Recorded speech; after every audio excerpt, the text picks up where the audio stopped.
so you might be on. Oh, meeting There is you- live Oh, there stream. we go. There we go. Yeah, we're on it. Hi, Ron. Yeah. What's up, Ron? And Hi, Hi, Joe. Joel. Hi, Gary.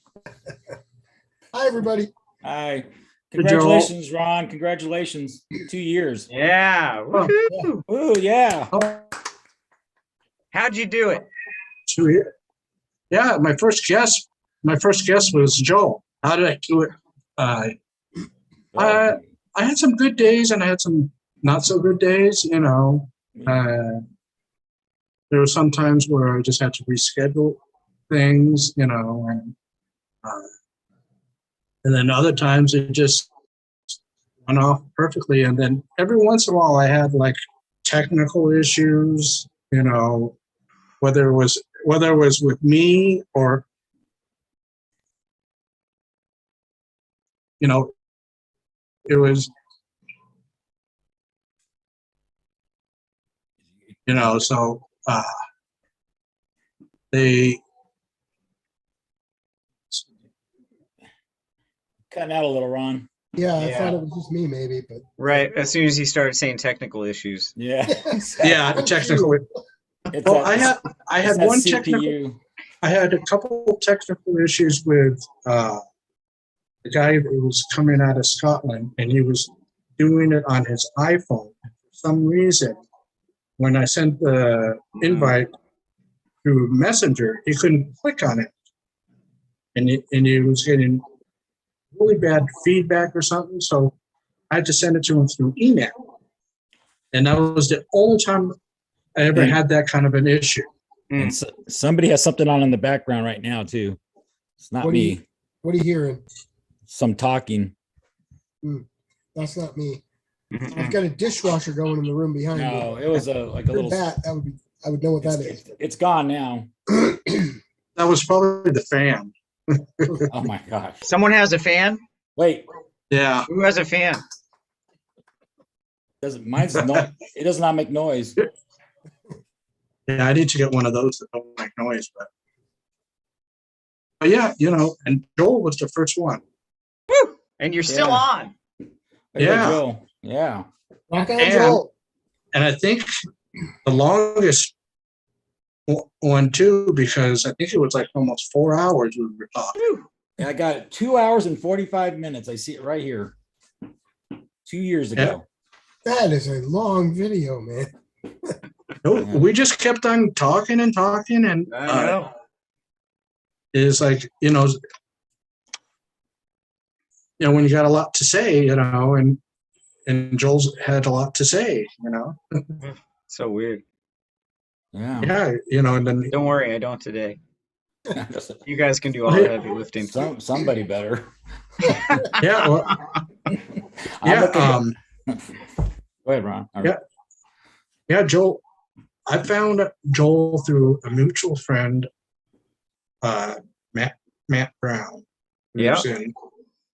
who is in a band called A Museum, Oh yeah.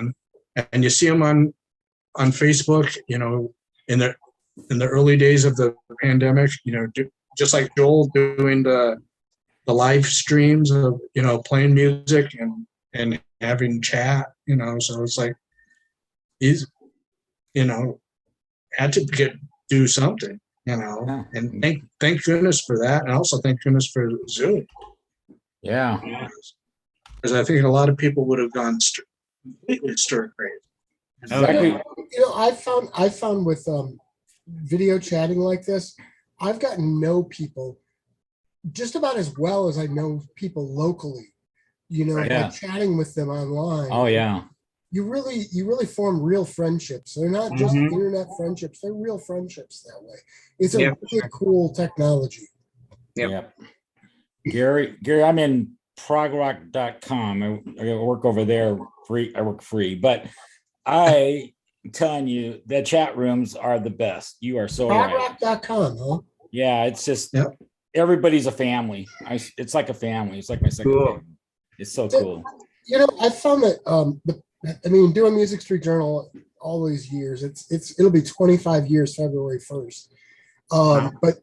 But you know, doing Music Street Journal all these years, I've learned that there is a real community to the prog rock thing, but then there are the guys I call the prog holes, and they're kind of We kick them out. Prog. It's this minimal little thing, and if you don't like the things, if you don't like anything outside of this, you're terrible. Right. You know, they're the gatekeepers. You'll love our station. Yeah.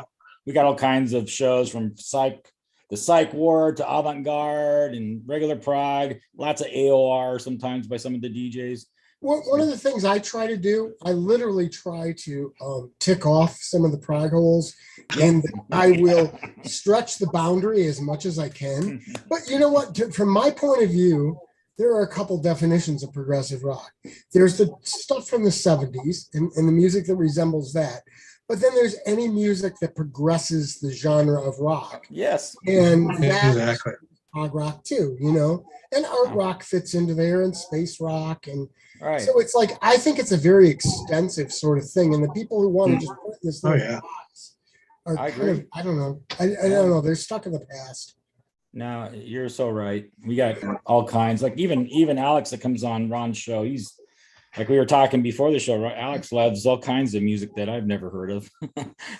It's progressive, it's fusion, it's all this stuff that I don't listen to really. Yeah. Well, Yeah, a lot of fusion really is. I mean, fusion, to me, fusion is sort of fusing fusing rock and jazz. Right. And where the boundary lies determines whether it fits under fusion or whether it fits Right. under prog.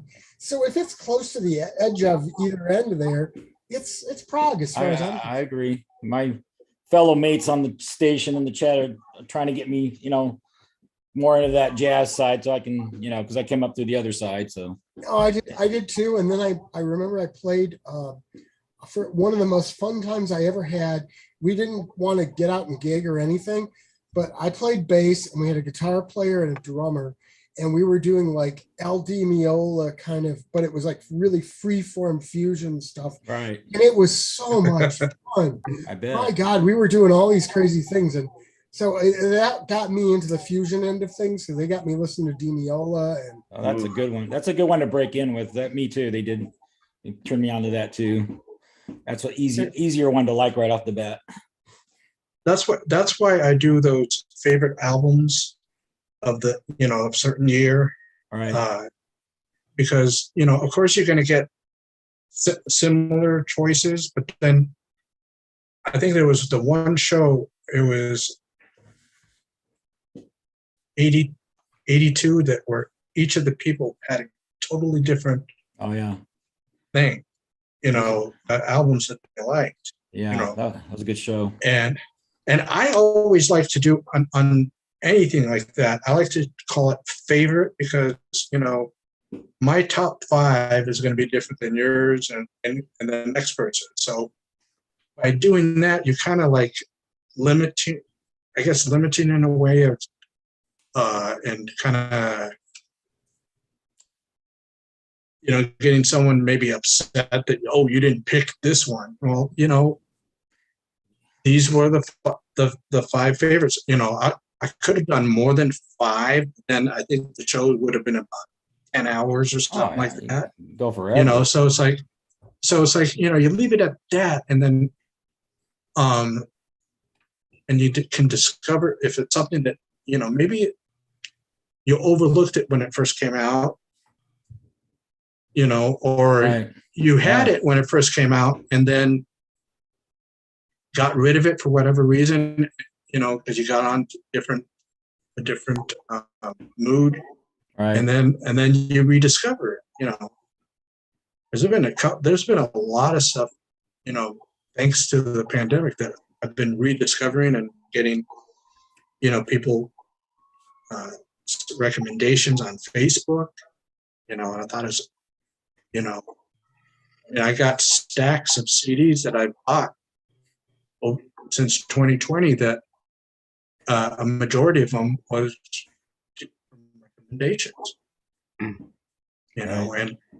that's the beauty. That's what I hope, that each time I do a favorite albums thing, that someone out there maybe might buy one seat, an album from from the discussion. Oh, Braun, I totally relate. When I do my shows on Tuesdays, I try to feature a band, and my hope is, if don't get it now, please mark it for Bandcamp Friday. Oh, So, yeah, you know, I I mean, think it's amazing that Bandcamp Friday thing, you know, for them to do that for the bands, you know, yeah, I mean, wow, it is. I've, you know, being on a limited budget, I try to get at least one album out of the, you know, each month, you know, just something, you know, Sure. and it's usually people that I know of. You know, I don't just go in there and blindly, you know, put in keywords. I try to remember who I know that has an album out, and I go and buy it that way. You know, that way they get all the money. Yeah, so many good bands are on it too, you know, like everybody sort of outside of the major label window, you know, is hopping on it now, which is nice. You know, there's a bunch of good talent. Yeah. I mean, I'm on it, you know, so but I always get a kick out of like I did it today. I put up my band Camp Friday post because I've got a bunch of records on there. And then like right next to it was Nicholas Barker from Anecdote posting about his records that he's got up, and I'm like, wow, Right. okay, cool. And like you know, I love you know, my main, I guess, interests are prog and psych rock, and so I really love Dream Syndicate, and they're up there too. They have a bunch of stuff, and they're great. What do we look under, Joel? Camp something you said? For Bandcamp Friday, Yeah, for you though. for me, it's Joel. I'm under I think Joel Martin music. I have a record called Lifetime Escapee, which is sort of the main record, which is I got you. a career retrospective of Okay. non-album songs, because Okay. I wanted to put my my records up there, but not have people buy duplicates. So Okay. I realized I had like all this stuff that I've done from some films that I've scored or singles I Wow. released during the pandemic. Yeah, I got a bunch of stuff. So that's Very like cool. literally like that record, Lifelong Right. Escapees. That's like mostly self-recorded over 20 years. Nice. And then there's Eight, links to 4 or 5 other records that are all of various right. I see things. Like 18 songs on that, but the only other one on that page you have is Naima. yeah, and that's a great, you know, that's the John Coltrane song, and Okay. I managed to get that recorded during the pandemic with an incredible drummer who lived in LA, but he gave me remote drums, and an incredible bass player in St. Louis who gave me remote bass. And then I kind of gave him a demo. I mean, you know, it's jazz. So what's jazz? It's improvisationally based. So like I kind of tried to trick everybody and be like, well, here I'm improvising, improvise to me. And then I got everybody's tracks and then I improvised to them. And so at the end of the day, everybody was improvising. It was just not exactly what was on the record and how it was recorded. So it's pretty interesting, but I'm pretty happy with how that turned out. Hey Um, Joel, why don't you send me a friend request when we're done here? Hell yeah. I would love some information on the Bandcamp stuff because I had a bunch of CDRs. Well, they were out on like the Amazon thing that they had for a while there with their Hmm. print media thing, and they're completely out of print now. I would be interested in seeing how Bandcamp works for putting that stuff out again. It's so easy. I mean, you're not glued to anything. I mean, Is you there literally, like a upfront fee or anything? nope, No, nothing. no. Sweet, I Wonderful. have to do that. Yeah, Get it's that stuff wonderful. back out You there. just put it up there and then you can tell people and you will buy it, and or you know, I mean you will get money from it if people buy it. Nice. And that's what's so wonderful about the Bandcamp Friday, because you know, like their fees do get into the way. If I Yeah. mean, it's always a good time to buy anybody's music, period. Don't forget that, anybody listening. It's always a good day to buy music. Right. Right. But Friday of every month, Bandcamp yeah, Friday. but the Friday is really nice because we do get all of it, you know, which is cool. So All the Right. proceeds. Very cool. yeah, It's good to hear firsthand testimony. yep, I'm a Yeah. fan. A fan Cool. of sport. Cool. Well, I think they're so musician friendly too. oh, yeah. I think I saw Gary the first time he was on. Were you on the 72 show that Ron did, Gary? Yes, sir. You did the White Witch? Yes, sir. I sure did. Oh, I gave Ron, I go, who's that guy? That was a good recommendation. That's funny. That was like when I was in high school. That band was like the Yes. Holy Grail. That first album was the Holy Grail. You had to find that album, and it was Wow. hard to find. I missed that one completely. It took me years to find a copy of the first album. I found the second one, which they only ever did two, and the second one was somewhat easier to find. It was in cutout bins and stuff. But the first one, that was hard to find. Nice. The first Captain Beyond album was so hard to find for a while too. Oh yeah, good stuff too. Yeah. Yeah. Now I think last time I saw it, it was at $10.98 on Amazon for the CD. Yeah. Hey, for that price, Yeah. The thing about Good. White Witch that I've always found interesting is that their lead singer, there's nobody who sounds like him. He's like that little sort of half scream thing that just Right. so identifiable, and it's in pretty much every song they ever did. Yeah. You know. I'll put these shows together, Gary, year by year shows. And so because of you, I made sure when I got 72, I played some White Witch. Oh, well, thank you very much. I'm glad of that. I'm glad I turned somebody on to White Witch. Yeah, that's like I said earlier. It's a great way to get recommendations. Yeah. Oh, yeah. I mean, in next year I'm going to do more. I'm going to expand it instead of just every decade. I'm going to do every 5 years. So at least and kind of stretch it out over the course of this. When I figured it out, it was seven shows. So I got to spread that out over the whole year. Now, did I see Ron that you're actually going to do Prognaut the website again? I would like to. I have a good friend of mine who's right now he's hosting my what's remaining of Prognaut. It's kind of basically in cobwebs, and a lot of the images are broken. There's a lot of broken links. So I'm looking to my friend. He's going to do a GoFundMe so we can get that going and get it, at least, if anything, get it to where it's easy to navigate and just to kind of be like a library,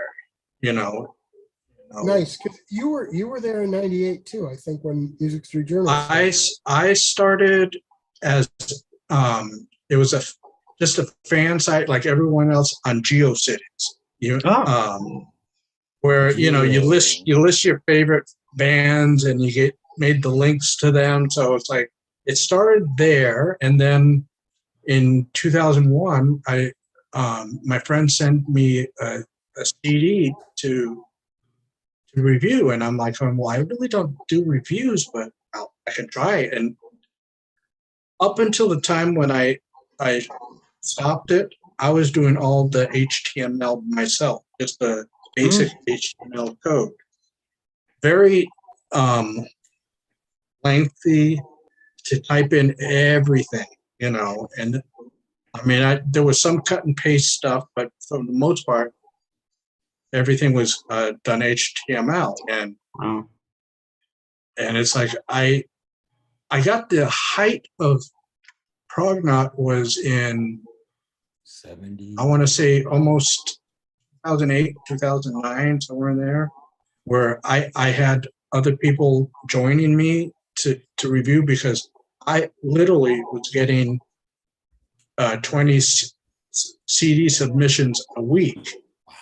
And I did not know how I was going to do all those, because, one of the things why I stopped is labels, PR firms, and management were always coming down, giving me deadlines.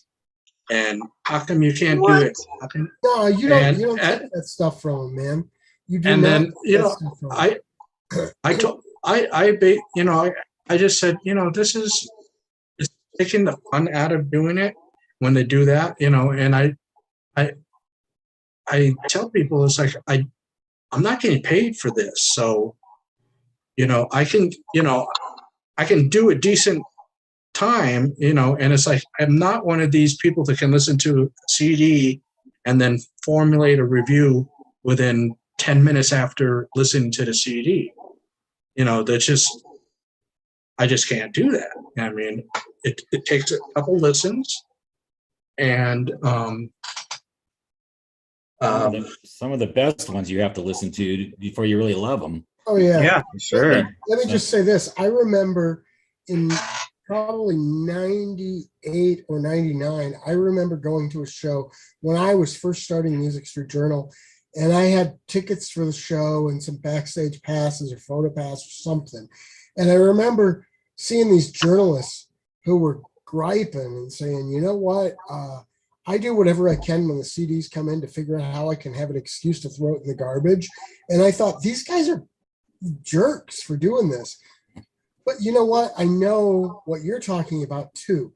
The pressure of all these things coming in and trying to do it. I would never go to their extreme and throw them in the garbage. But on the other hand, unless you specifically requested something, if somebody's throwing a deadline on you, they're way out of line. You get to it when you get to it, and they need to be happy with that. Do them a favor. If you requested it, that's a completely different thing. You can work Right. with them and try to get it covered as quickly as you can. But if you didn't request it and they just sent it, nah, they get And it. there's no payola involved. I mean, come on. right. Yeah, Don't make anything. I had, and I'm not going to name the site. I had people on a certain site early on saying that I was doing it at free CDs, and I'm like going, really? I mean, it's like I know there's people out there that's what they do to get free. I mean, I've seen on YouTube people that review movies, and they just do like they get a whole bunch of movies, and then their review is, oh, this is what I got. That's it, or this is cool, and it's like, that's not a review. That's just a blurb, saying, oh, this is kind of cool. And if you're going to, I mean, I would only do something like that if it was from my private collection. I wouldn't, so it's like, and I had a lot of people that were doing that, and I'm like, and it took me a while that I left that site because, it was just a lot of arguments going on there, people flaming each other left and right, they couldn't, it's like, and this was where they were basically going, if you didn't like a certain thing, a style of, complex progressive rock, if you like what is like neo-prog or something like that, you weren't really a prog fan. And I'm like, the Prog gatekeepers. Yeah. Back to that. Yeah, Ron. what was that? I say I call my show Prog Rock for Beginners because to not be a prog hole, because it's all neo-prog is the entryway. And then you, like I said, I'm trying to get into fusion and I'm starting to like a lot of stuff, but you got to have a way in. And it's easy to like Marillion's early stuff, or name a IQ, or name a neo-prog band. It's a good entryway. Yeah, you got to start somewhere. You can't just, it's like not like diving into the deep end. You got to test the waters and get and grow that way. I mean, some of the stuff that I listen to today, 20 years ago, I probably wouldn't have listened to. My entry to prog was the really hard way. I went to a garage sale and I bought 2 albums, quarter a piece records. I bought Yes is Close to the Edge and Bob Dylan's Before the Flood or whatever. And I love the Bob Dylan album to begin with, but yes, I'd never heard any prog rock. I put on Close to the Edge and I was like, what on earth is this? This is terrible. And I put it away for like 6 months. And then I dug it out again. I thought, well, I didn't like this, but I wonder how bad it is. Put it back on again. Mind you, I was 12 years old. Oh yeah. And so I'm spinning it again, and I'm like, okay, this isn't that bad. So maybe a few days later, I put it back on, and I was like, whoa, I like this. And I did not leave my turntable for a month and a half. And then I got into prog from there. Yeah. That was the hard route in. No, very similar, Gary, over here too. 12, same time period. You're listening to your AM radio because you're still a kid, and you want those 3-minute quick hooks. But man, when you got it, you got it. It's so good. I was really into rock and classic rock when I was like 5 and very Right. young, and loved Kiss and Zeppelin. Oh, and I grew up with that. And I had these babysitters, these two dudes, teenage dudes, and they were like the cool guys with the conversion van and the whole deal. And like I remember, like I loved them because they had Kiss records, and so they would show me the Kiss records, and we'd go through their vinyl. And I remember distinctly, it's like one of the handful of actual memories I have from my childhood, in pulling out Close to the Edge and saying, "You're not gonna like this now, but wait about 5 years and you'll probably get really into it." Right.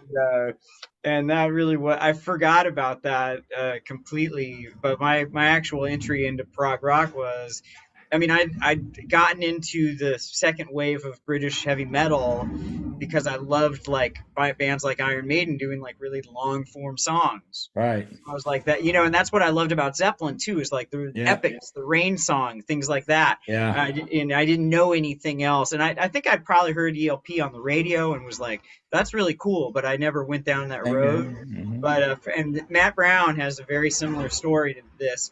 But we basically ended up at the Invisible Touch tour for different, like I actually had a friend that bought me a ticket because we were going to celebrate my friend's birthday, and I couldn't have cared less about what I saw on MTV about the poppy Genesis and stuff. And I just went to go see it. But then in that show, even 1986, they did the Lamb medley. And when they got to that, my whole brain just exploded. I was like, this is exactly what I wanted to hear. And it's like I'd been searching for it, and like all the great class. I love all the Zeppelin stuff, but it never really got there. Right. And then the hard rock stuff was also like almost there, but like just not enough. But that was perfect. That was exactly it. So then from there on, hooked, and went back and got Close to the Edge too pretty soon after that, and was like, holy shit, Yeah. Wow, we're a lot the same here. Genesis. I got into the whole thing back in 1980. I've told this before. 1980, on my birthday, a friend of mine gave me the Rush Permanent Waves cassette. And it just was released in January, and I had no clue why the guy gave it to me, because up until that point, I just listened to AM radio and top 40 stuff, Yeah. So this was like light years from where I was listening. So I listened to it, but I really didn't get into it. And the next thing I got into was, after that, I got Queen's Greatest Hits and the classic Yes. Good couple. And those two things, I wore them out. So I had to buy another copy of each of them. And then I got the first ELP, and this was all around 82, 83, somewhere in that area. And then, but I never really, I enjoyed the music, but I was never like into it like I am now. Mm-hmm. It was just, okay, I'll listen to some music and that's about it. I had my Walkman, and at lunchtime I would just pop in, and listen to something, and then my friend, I told Chuck off, my friend in 85, 86 got me into Metallica. So whatever cassettes I had before then, I gave them to my brother, and I got rid of some of them because they were all mangled up anyways.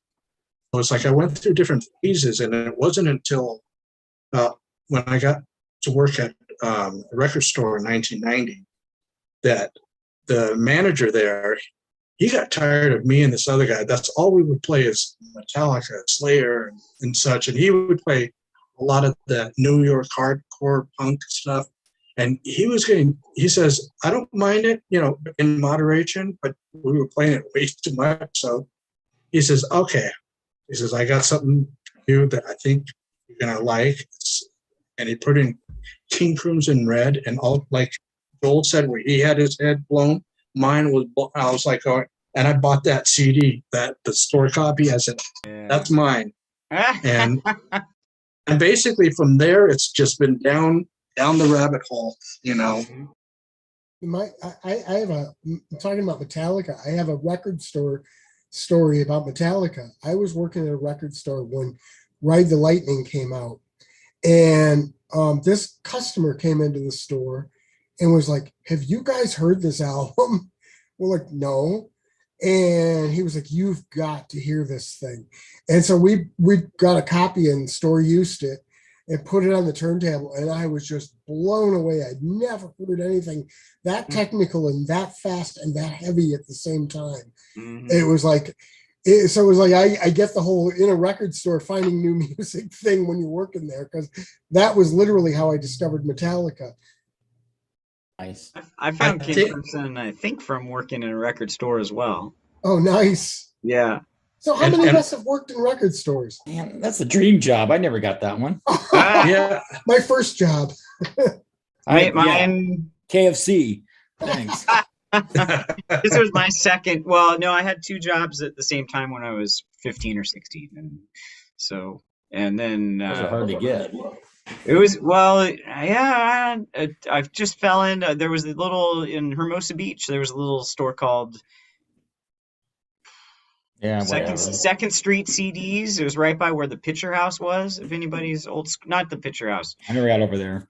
I don't know. Yeah, but it was like Second Street in Hermosa, and it was a little tiny store. And I was just getting into prog, and I'd gotten this job, and boy, it fueled me because what little money I got went all into CDs and. Most of which I still all have, and right. Got all the Crimson, all the Rush, and all that stuff. In that age. Joel probably remember Rockaway Records. Rockaway. It sounds familiar. Yeah, where was that? Silver Lake. Oh, Rockaway. Yeah. Sorry. Yeah. I grew up in the beach cities, and us beach cities kids in the 80s. We didn't know what a Silver Lake was. Like, until Beck came out, like nobody in LA knew what Silver Lake was, Right. So, I remember even being 20 and they were talking to Beck on MTV, and he's like, "I'm from Silver Lake." I'm like, "Where is that?" And of course now it's the epicenter of everything that's artsy and musical here. But yeah, Rockaway is an incredible store. Yeah, I went over there one time, just to check out what they had. This was at the same time that I was working at a record store. I went over there and found for 99 cents Wind and Wuthering on cassette. And I'm like going, up until that point, all I knew them from is their hits on MTV. So I was like going, this is illegal alien. This looks interesting. No, I was looking at it, I said, this looks interesting. And 99 cents, okay, I'll take a chance. And it was great. Yeah. That was, so it's like, I think kids today are missing out on those old time. I mean, there's still record stores, but not the same way from the 60s, 70s, and 80s. Oh, you got it. I mean, I don't have them, but yeah, the LPs can't replace that. I was just saying, I remember discovering Nectar the same way. It was like, yes, I'd heard of Nectar, but I literally never heard them before. Mm-hmm. And I was in a record store, and they had a cutout bin, and I found the vinyl of Remember the Future for 99 cents. And I was like, okay, I'm going to take this home with me. Where were you, Gary, when you found it? Where were you? It was in some record store. But what state again or whatever? It was in Rockford, Illinois. Okay. Yeah.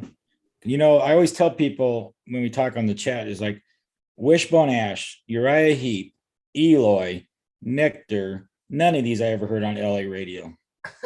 So I didn't discover all this until I got, doing this other DJing. I saw a tour, Wishbone Ash, Uriah Heep, Blue Oyster Cult, I saw Blue Oyster. Nazareth, I think. It was a four Nice. band tour. Yeah, very nice.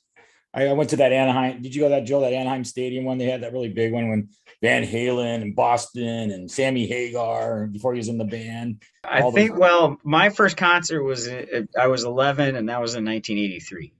So, Okay, so that was a little after before you, obviously. yeah, That's just right. barely. You I might missed have out on had it some gone good when you shit. were 5, but Yeah.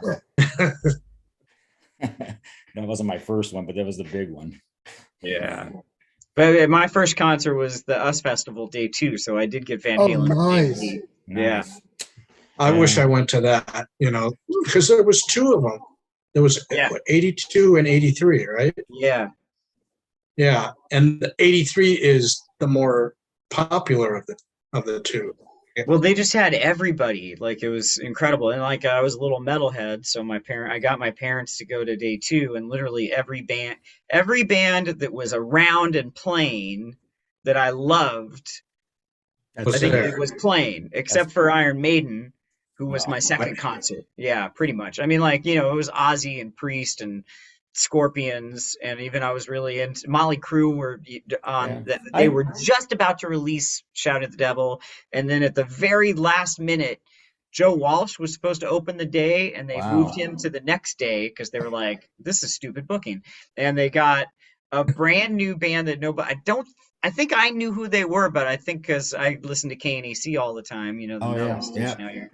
But they had a very brand new Quiet Riot. I don't even think their record had just their first record, I think, was just released. And I loved it. I bought that cassette only because of the cover. Yeah, it was great. I'm totally into it. I have the picture disc, and Scorpions and Triumph. Triumph was amazing. Wow. Look at you. So Yeah. it was killer. But then the other days, I mean, I wasn't into any of those bands at the time, but it was like Bowie headlined the next day. And, Yeah. I wasn't either, but that would be great now. I know. Well, I think a lot of And that. then they did a 4th day. This is very not talked about a lot, but they did a 4th day that was almost like a country day. And not on that day, I'm sorry. But then the Grateful Dead played a breakfast set on the last day. They did like a 9 a.m. set out there, which was hilarious too, So, and I wouldn't have been into that at that point at all. But now I'd be like, I hope so. Get a time machine. I got to see the Dead just once. oh, wait. It was when they did the 3 shows at Alpine Valley. The last time they were able to play Alpine Valley, I saw the last show they were able to do there before they got banned.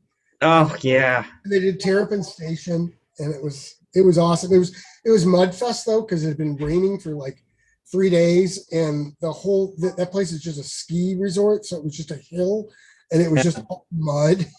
Yeah, those shows are legendary, though. That's amazing. Yeah, it was. Those shows are talked about. Yep. So what was your first concerts then? That was? For Guys, who? any of For you? me, it was. I went to a show. I won tickets from the radio station. REO was headlining, Ooh, but we didn't stay for REO. nice. It was the Cars, Head East, the Rockets. Wow. I don't remember who else, but it was a good show. I enjoyed Head East and the Cars a lot. Yeah. Oh, the Cars. When they came out, that was all That was- news. That was Candy O was just out, so That's yeah, great. Yeah, those first 2 Right. albums. yeah. Yeah, I saw them like 3 times back in the day. I loved the Cars back then. Yeah. Oh, I saw Styx was my first concert because Yeah. I was in Neat. high school. Yeah, it's the Grand Illusion tour. Oh, nice. Yeah, 77, I think it was. Yeah. I I was will- late. Go ahead. What's I almost went to Styx, but it was on the Mr. Roboto tour. But yeah. I think it was not the Forum. What's the sports? Well, there's Sports a Arena? forum. Sports Arena, yeah. Yeah, Yeah, Sports Arena, but- the forum. But they had to reschedule because I remember correctly, Tommy Shaw broke his arm, Um, and they had no, dates as to when they were going to come back to LA. And I was like, well, what am I going to do with these tickets? Pre-internet, you're not going to get updated. So I just, cashed them back in. Yeah. Got the face value and but my first concert was at the Greek Theater, I just went there. Berlin, and Talk Talk. Yeah. Wow, nice. I saw Berlin. Never saw Tuk Tuk though. It was nice, except for the people about 3 or 4 rows in front of me were just yapping. I mean, and it's like, oh my God, it's like shut up, or Ron, oh my I think if it was in today's world, they would have been the people that had their phones up, Yeah, you yeah. know, and blocking you from seeing, you have to like look around, It's like, I mean, I get that people want to capture the moment, but it's like, why don't you enjoy the moment too? Yeah. It's like There was an interesting study that was done around here at one of the colleges, and they had college students go to events, and they took half the group of people, and they had them watch it on their video and on their phone, and the other half not have their phones out. And then they did another event, and they flip-flopped which group was doing which, and they gave them tests afterwards to see how much they recalled, and they found that the group that was recording it with the phone didn't remember most of the event, while the other group did. Nice. I believe that. Yeah. Because your eyes are getting to see it, whereas you're too Focused on focus on filming it, and it's like making sure, do I get that right angle, and it's like, well, if that's the case, it's like wait till the band puts it out on Blu-ray and sit at home, Well, I know, like shooting pictures for a concert review, and you get the photo pass, and it's the first 3 songs, and you get up there and you do your pictures for the first 3 songs. I don't really often remember a lot of those first 3 songs because I'm too busy trying to get the right pictures. Right. Yeah. Yeah. Well, I just went to the Greek Theater for the very first time, even though I grew up down there. So wow. I know exactly what you're talking about. I was at the Porcupine Tree concert last month, Oh, nice. and I had a kid sitting right next to me, knew all the words to every song, and I heard every freaking word. And so finally, I moved down like 4 seats where there was an open seat, so I couldn't take it anymore. But the kid was having a great time. You hate to ruin it for him, but Yeah. There's a line. yeah, he crossed it, but he was having a great time. yeah, it's just so after that, I think the next concert I went to was in '87 to Iron Maiden in Long Beach. Yeah. My hometown. Woo. I even have, let me go get it real quick. I missed that concert, of course, but I saw Styx there. That's where I saw my first concert. I saw some good ones there. I mean, I saw Maiden twice, Peace of Mind and Power Slave. Saw Deep Purple on the Perfect Strangers tour there. Saw Wow. Jimmy Page on the Outrigger tour. Wow. Oh, there you Yeah. go. There you go, Ron. It's been in a box for all these years. Yeah, I have Like my Maiden programs in the closet. Yeah. Joel, it's like that was like, I guess, my first heavy metal no, actually no, that's not my first. The first one was the previous year at the same venue, Ozzy. With who opening? I want to say Vinnie Vincent. Oh wow! Because I saw Ozzy at the Long Beach Arena with Rat opening, and it had to be '85 or '86. Yeah, it was. Maybe '84 because it was the Bark of the Moon tour. Yeah, mine was the Ultimate my Sin. first metal tour was my first metal show. Again, the band that was headlining, we didn't stay to see, which was Heart. But Oh, before Heart, it was Scorpions and then Judas Priest. oh man. Oh, yeah. British Steel tour. And, Amazing. Yeah. they were awesome. Halford came out with a machine gun at one point and was like, you could see the blank cartridges going off to the side. It was crazy. Nowadays, you probably wouldn't get away with that. No, probably Yeah, not. no, different time. Now you Yeah, go to it's I say now you go to concert, you can get high. You don't even have to bring it in. well, that's what the people that were loud. You guys in California, can you like buy weed at the concerts now? No, Joe, right? Not at the concert. You have to still bring it with you. I think. Not at the concert, but I'm not a smoker, so I don't know. But it's no problem at all to go to a dispensary on Oh the way. yeah. Oh, Oh, yeah. Get all yeah. that stuff. Yeah. It's like here in Illinois, it's like they've got very specific rules about how you're supposed to carry it. And if you're caught carrying it in a way that isn't sealed or whatever, you can get some serious trouble still. No, Yeah. people walk around with their vape pens and they're smoking all over the place. and- Yeah. The rules are very specific here in Illinois. Yeah. Same with the strip, Joel. I hadn't been down to the strip in a while, even though I live here, you know. Yeah. Unless somebody visits.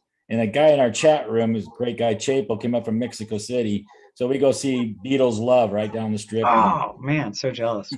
And so we're down there, and I hadn't been there in so long. There was this one big sweet smell. There's nowhere you could go to avoid it. It was everybody had one in their hand. I'm not a smoker either, so it's just like, oh my gosh, what a change from last time. I know. Yeah, it was. Yeah, it was it's- Yeah, that my first show, that those people that were talking loud, they were smoking something, you know, they're drunk. and- or smoking. and but it didn't.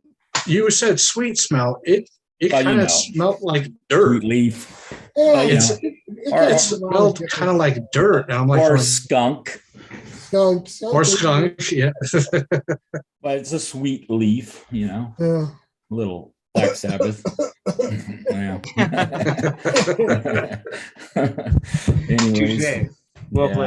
played. Joel, did you tell us your first concert? I can't remember. This is the last festival. Yeah. Okay, that was the first. Okay. Yeah. I knew- And then the second one was Iron Maiden. Also, this was at the Long Beach Arena, Peace of Mind, just later that summer. Iron Maiden with Saxon and Fastway opening up, who were also Wow. two of my favorite bands. So, like, Good for my you. first two shows, I got like big punch, big power for the punch there. It was Yes, great. you did, man. You cleaned up.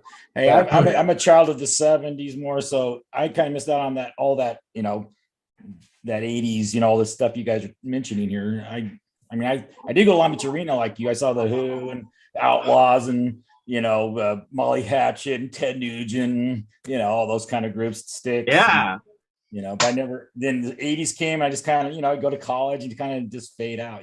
Well, I have a bunch of friends that went to that first Cal Jam. Oh yeah, I remember that. Ugh, and that's just like, that's a total, like, if I had a time machine concert. Yeah, that's another one I missed. oh, there's so many time machine concerts. Yeah. I was gonna say, you mentioned the Outlaws. I saw the Outlaws once, and it was the most mismatched concert lineup ever. First band on the bill was Motorhead, and Oh then the Outlaws, and then Wow. Ozzy Osbourne. wow. Really? What is the Yeah. Outlaws doing here? I don't know. They headlined when That's I saw funny. them. Wow. No, that's weird. Yeah. Oh And yeah, then it's a, Ozzy Osbourne on the Blizzard of Oz tour, so we had Randy Rhoads. Oh, Oh, how great was that? It was pretty awesome. damn. Way to So go. jealous. oh yeah, Yeah. there's there now what about prog festivals? Which was your first one you gone to? Or if you've gone to one? I've never went. You never I never. I don't really travel that much, and it's clear on the other coast. Oh, there we go. There we go. Giraffe. Oh, you were at Ann 94? Dalton. Nice. you were at 94. Yeah, I went to 93 and 94. I was I at think the 93 too. Yeah, Nice. Royce Yeah, Hall. Royce Hall. Yeah, that was incredible. Yeah. And that was supposed to have been a 2-day thing, but then it got shrunk down to one. Right, Yeah. right. I know. Something to do with money, you It know. always does. It's But always yeah, I still remember Angligard and their wonderful keyboardist playing the Royce Hall pipe organ during their set, which Oh is yeah. absolutely Wow. extraordinary. Wow. But then this Yeah, one, the two- 94, was like, I mean, I still I shiver when I think about it because Well, they Anecdote, took it up a notch. They took it yeah, up a notch. Anecdote is like a dream band of mine. I had already been a huge fan, and for them to come to America was incredible. And then they played right before Kevin Gilbert doing the Lamb, so there's Yeah. like two of the best hours I've ever seen in my entire life. Still, Now, yeah, just is very that the nice. one? That's the one also Ekelund played, right? yeah, they were incredible. Yeah.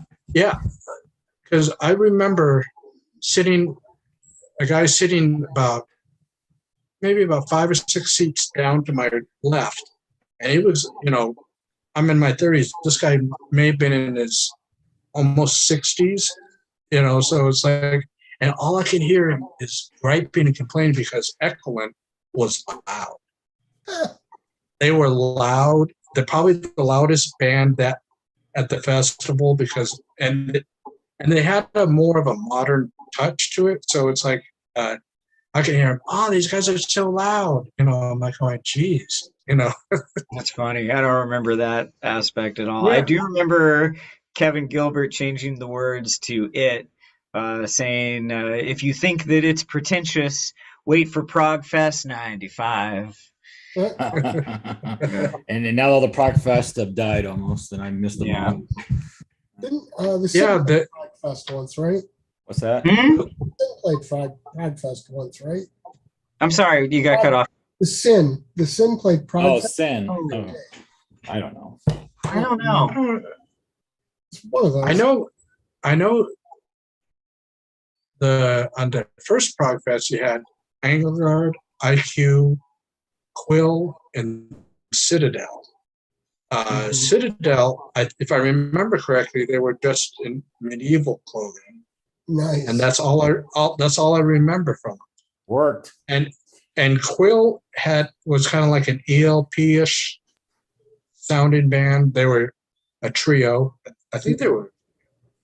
But the only ones that honestly that I remember was Engelgard and IQ because they're the ones that caught my attention. Yeah. Yeah. And Good man. pretty much each band. And I loved it after when they moved from Royce Hall over to Variety Arts. That was so great. That was a great move. But it's so funny. Right after each band finished, you hear the running of the Prague fans going to the merch tables and the vendor tables, and it was just so funny. It's like everybody's like, it kind of reminded me of the videos of running of the bulls because everybody's just seeing how fast they could get over there, and so It's before true. something gets sold out. Right. Yeah. That's awesome. But that was great times, and then 2000 was the last one. And then I think the following year it was Prague West. Someone else started up a festival. Prague Yeah. West. Yeah, I heard They about did those. 2001 and 2002, and then nothing for a few years, and then Cal Prague. Cal Prague was 2004, Hmm. and I think that lasted to 2012. I wasn't hip to that at all. That would be some nice. reason. Yeah. Yeah. And Either. and then I went when I moved out east in 2009. Went to one called 3RP, which was in Pittsburgh, and then in 2012 I went to Rossfest because that was kind of more my speed. I wish I went to some of the near fests, but Rossfest was a little more my speed. I mean, some of the bands at Nearfest, I wouldn't have gotten. Some of them are a little more on the avant side, and Yeah. I mean, but the overall what they had that was I thought was better than ProgFest is they had more of a community thing. Mm. Yeah, I mean, at ProgFest you met certain people and you talked with them, but it was never like Nearfest had those group pictures and stuff like that. And so it's like it had more of a community sense to it than the Cal one. And then I went to a couple of the Baja Progs. That was fun. How about the Cruise to the Edges? Never been on. I don't plan on going on a ship. Yeah. I'm not. I don't know, with all the pre-pandemic stuff with people getting food poisonings and shit like that, I'm not going. No, I think I'll stay on the they ship. are a Floating big giant petri dish of yeah, with Jinxies. Yeah, I mean, I remember because I went to the You went? second one, and it just seemed like everybody was like, geez, anybody could get anything on this. And so, yeah, of course, now in the COVID times, it seems particularly scary to do. I got a hunch I'd get seasick too. I mean, I get seasick on a waterbed, for God's sake. Oh, geez. Yeah. If I shut my eyes, I can't sleep on a waterbed. So. It was rough waters too. In fact, one of the days was stormed out, and it was a real drag because then they tried to move everybody into the next day. So like any time that you thought you were going to have, to go do like one of the day trips, you couldn't do because now all of a sudden all these bands were, stuck, opposite each other. And we spent the whole day, all day, every day running from venue to venue, trying to catch as much as we could. And it was a real pain in the ass, frankly, but Sounds kind of fun. I mean, it was great. There was great shit. It's like, I'm going to run to this tiny bar and see Tony Levin. Shit, 3 friends is up on the next stage starting, got to run to that, So it was good. They did a good job with the programming that year, especially, Yeah. Wow. So when you said 3 friends, that reminds me, that's another band that was, when they did their album, 3 Friends, Gentle Giant. That one, once you get it, again, and that's not one you just tell somebody, hey, this is your entryway to Prague. No. Yeah. I think I got real lucky and just bought. They were actually one of the first bands that I got into, and I don't really remember why. That's amazing because they're. I think it was just like I bought the record. Huh? They've got some unusual angles to their music and their vocals.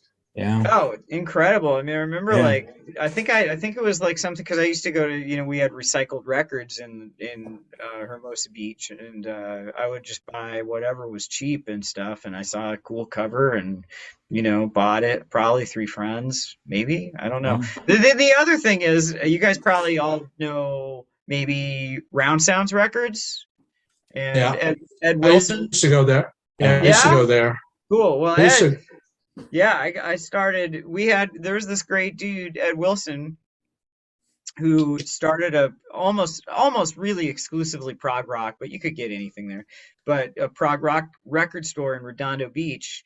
And he had a real small little place first and then moved into a slightly bigger place.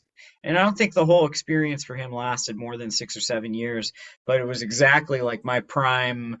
Like I found out about that place. We started, me and my good buddy that was into prog started going to that. And then we became really good friends with Ed, and he's been like a lifelong friend of mine, since. But, it was just such a great store. And he's like the guy who turned me on to Anecdote and got me further into like Gentle Giant for sure. But yeah, I love him. They're great. Yeah. And I like how in his cabinet, the little, he would have the CDs there and you'd be looking at it and he goes, oh, you want to listen to it? Oh, yeah. He just put it on this. That's how I found out about Camel, and a few other bands just from him. And then when Greg Walker was in out in the Southern California area. He Mhm. used to let on Saturdays people come down to his garage. You could thumb through all of his stuff, and Yeah. I did that a couple of times. And one of the times that I did that, I bought my stuff, and he goes, "Well," he says, "I got to pack close up because I got to take my kids to McDonald's." And I go, "Oh, okay." And he said, "Hey, want to come along?" And I go, "Okay." It was quite a bit of a drive from where I was living in Glendale down Oh, that yeah. way. And Yeah. but I think it was like I want to say 45 minutes. Yeah.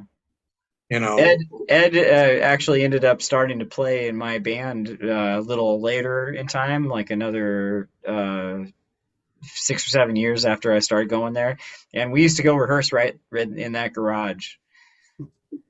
Yeah. Yeah. oh yeah, I remember at house. He was selling out of his house for a while. Yeah, it was out of he was selling those garage sales were out of his mother's house. Oh, 'Cause okay. he had Yeah, because I remember I went there one time because I think it was right up. It was after his Round Sounds, the store was closed or something. Yeah. He And closed down and took the business to mail order and then the would mail do order, those yeah. private sales. Yeah. And yeah, so it's like there's a lot of fun times, they would tell you different cool stuff, always ask you like what you're into, and then can recommend stuff. It's like that's what I love now about Facebook is like people go, they may not directly recommend you stuff, but they post up on, this is my favorite album of, 1982 or Right, something like right. that, and or just their favorite album, and they post it up, and or recommended album of the day, and it's like, oh, cool, it's like, Yeah. Message board. Hey. But then on Yeah. Facebook, 20 people will tell you why you're wrong. yeah, Yeah, you'll be assigned people to tell you when. Yeah. Yeah. Yeah. Well, Well- that's a stupid choice. yeah, Hey, it's like I don't think there's any such thing as really a stupid choice. No, guess Oh, what? I'm just saying, Everybody likes crappy the same chatter, stuff. Things will be boring. It'd be really Yeah, boring if everybody liked the same stuff. nah, that's for sure. yeah, Hey. it's like, well, just like when everybody go, I see this thing, guilty pleasure. It's like I'm not guilty of any of the music that I like, That's Yeah. actually a question I ask in interviews at Music Street Journal, but because it's sort of like I asked the Spinal Tap question, what's been your biggest Spinal Tap moment? Because those are cultural things that everybody sort of gets. You don't really have to explain what you're saying, and it's like I get that you don't feel guilty about them. I mean, mine, if I were to have to say guilty pleasure musically and what people would think would be a guilty pleasure, I love Barry Manilow ballads. Okay. Stuff. I don't like his quote rocking stuff. That stuff's terrible. But his ballads are really good. Yeah. Right. Oh, hey, he writes the songs. Yeah, Exactly. Yeah. Yeah, Well, yeah, you man. didn't write that song. You sure about that, Mandy?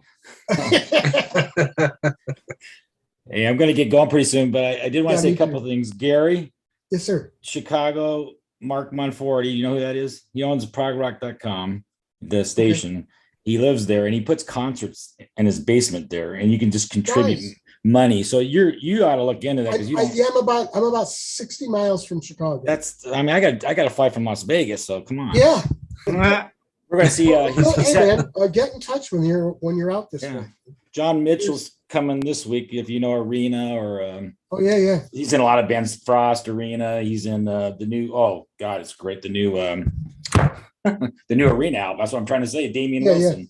Damian Wilson singing now. But that's one thing I want to say. The other thing is I totally agree with you guys that suggestions. There's no more message boards maybe, but like I do this one show called Requesters, and I have not learned I've learned so much music since then. I've had to listen to all the type of genres too, because everybody has different tastes.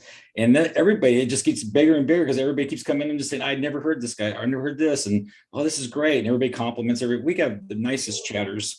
We had one guy, but we kicked him out. There's always one guy, right?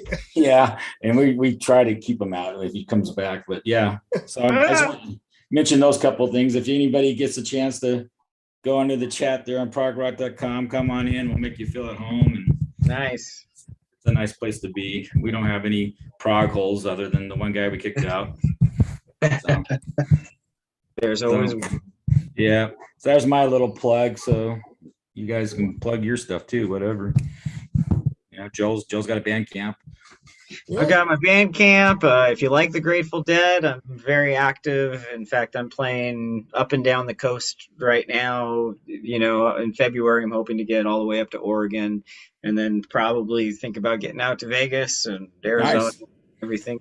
So next year is going to be pretty exciting. But right now, I have gigs scheduled all at joelmartinmusic.com. I have a full list of dates that I'm playing from LA to San Diego to San Francisco right now, which is really fun. And both with Grateful to the Core as a full 4-piece band, Grateful to the Core acoustic duo with Matt Brown, and then solo a bunch. So a lot of fun stuff brewing.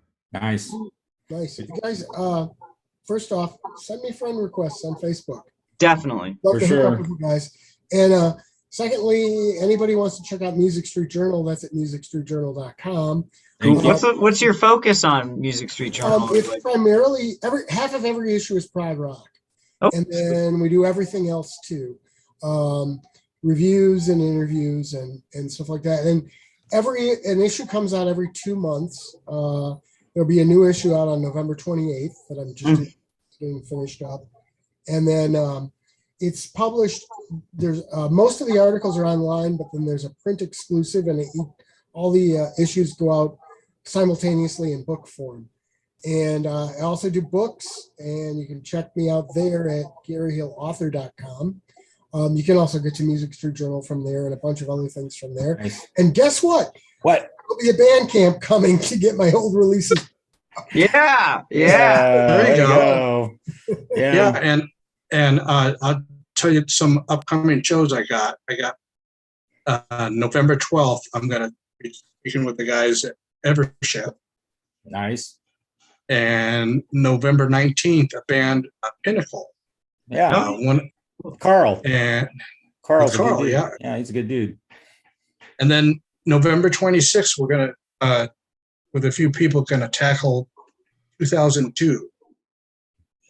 I'm not gonna talk And about Did records come out in 2000? yeah. that. 70s even 60s. And on December 2nd, I'm talking with, I know at least Steve from Glass Hammer. Oh, guys. And then a new project or band. I'm not sure it's Clive Nolan has this new project. Imaginary.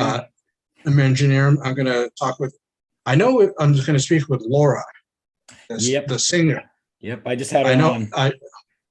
I'm going to speak with her, and she's going to try to get the rest of them, and then, Good job, Ron. then on December 17th, I'm going to have my end of the year special. Cool. Kind of recap the whole year of what I've done and favorite albums that came out during the year, reissues, Nice. and discoveries / rediscovery stuff. Just a few little things just before closing off the year. Yeah. And I then like I'm to booking, and I'm booking up. January is almost all the way booked. Wow. So it's like, I think next year is going to be kind of a little more busier than this year. Good for So you. Yeah. Hey, I was playing with that little chat box, guys. So next time, if you got a website to plug, I just copied it. Yeah. I put it in there like that. You can see that's my page of my past shows, but just to give you an example. Cool. So like I wrote down Gary's. So Awesome. okay, and we'll Facebook you each know, other. And I'll put in the description bar, all your websites so people can Thanks. get it from there. All right. This was fun. Yeah. All Nice right, meeting you yeah. guys. Yeah, you too. Oh, Yeah, hey. so I made it worth Thank- it. Yeah, thanks for stopping by. I really appreciate it. Yeah. Like I Yeah, said, thanks. these virtual chats are cool because now I feel like I know you guys. Yeah. I same know. here. Look at you guys. Yeah. Thanks and congratulations, Ron. Right. Congratulations, Oh, thank you. Ron. Oh, thank Happy- you. Thank Happy you. second birthday. Wham, wham. Thanks. Terrible What twos. what did you do some quality movie watching over Halloween? Oh yeah. One horror movie a night. I just kind of picked stuff that were not the more popular or the go-to stuff that everybody goes to. It's like, because I've seen the Halloweens, the Friday the 13th, the Nightmare on Elm Street so many times that it's like, I'm pretty close to, I could probably, put it on mute and do the voices. I've seen them that much. So I want to see like movies that I don't see that often, Yeah. and some, and I posted, them every night, I called it the 31 Days of Halloween. You did. Yeah. Oh, whoa. I posted, Stupid algorithm. I don't think I was seeing any of that. yeah, I did that, and it was like, there was so many more movies I could have watched, but I just wanted to kind of limit it to one a night. 3 years ago, I did a similar thing, but instead of posting what I, just a cover of the movie, I did a reviews. Mm. I did like anywhere from like 5 minutes to 12 minutes, just and what I did is, because I didn't want it to be focused on me, I just aimed the camera at the movie and just talked that way. Now I know how to do it on, Zoom, on my tablet. I just, find the image and then just superimpose it right there and just talk it, because I honestly get tired of watching people that do movie and CD reviews on YouTube. It seems to be more about them than the actual product, Mm-hmm. and it's like, that's what I want to hear.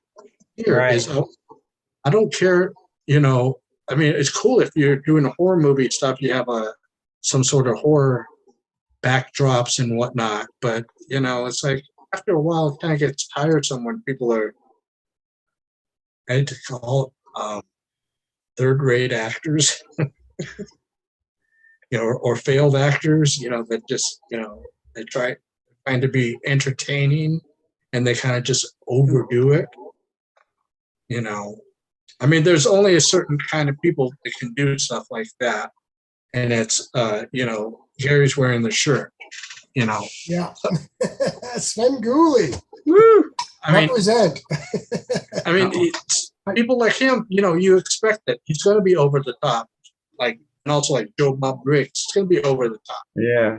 Well, and Like- I should mention I do horror movie reviews on YouTube, but I don't try to go over the top. I just do the reviews. I do them straight with the little pictures of the movies and stuff on them. So Oh yeah, it's like you could, because I want to learn about the movie itself. I don't. exactly. The presenter is not as important as what they're talking about. It's about To the me. movie. Yeah. It's like a lot of fun. Halloween was fun,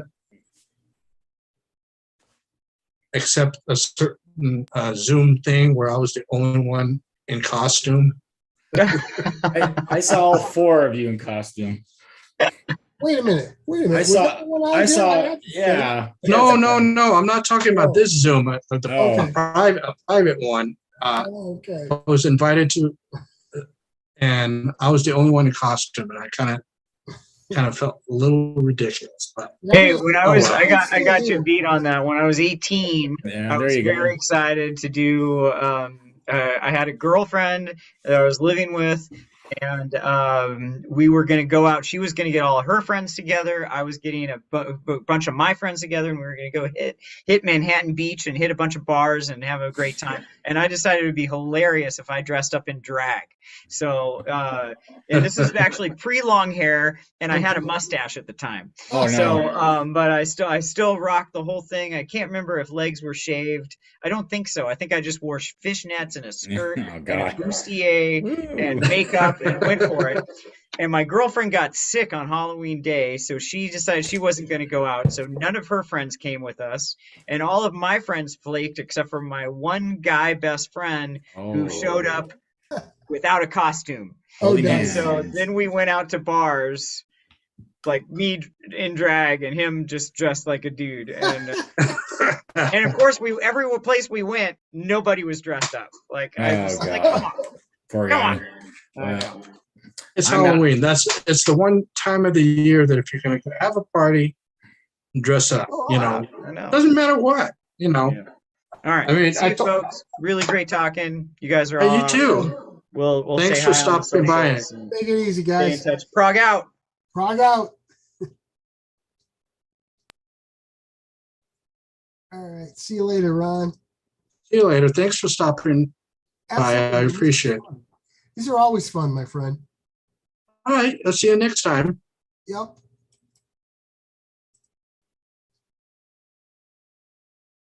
Well, thank you, everyone, for the past 2 years. I really, truly appreciate everybody that's watched, everybody that has been on the show. I mean, I had a couple people that have been on a few times. And we're up to number 66. So let's hopefully maybe by the end of next year I'll get up to maybe close to 100, maybe a little bit more. But thanks again for sticking around.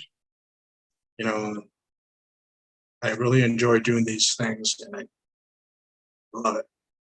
Love the music, so it makes it even more. You know, it's my labor of love. So I'll see you on November 12th with Evership.